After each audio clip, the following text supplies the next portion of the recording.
Welcome to Safety Products. Safety Rip is a reed switch operated or micro switch operated belt rip safety device. To start, we'll show you the basic principles of the reed switch operated device. When a magnet is brought close to the reed switch, the switch changes state. When the magnet is moved away, the reed returns to its original state. Now we'll show you the clip-on socket.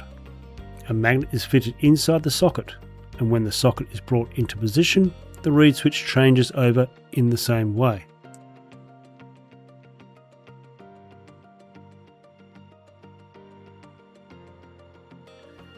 Next is the complete system assembled.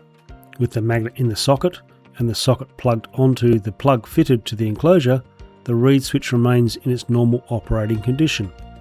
In use, a wire rope is attached to the socket. If the belt rips or triggers the system, the wire pulls the socket off the plug. As the socket is removed, the magnet moves away from the reed switch.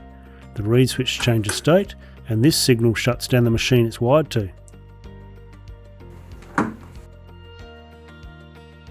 Finally, the socket removal tension can be adjusted via a spring hidden under the dust boot. Moving the spring from the groove nearest to the open end toward the wire connection end reduces the force needed to remove the socket.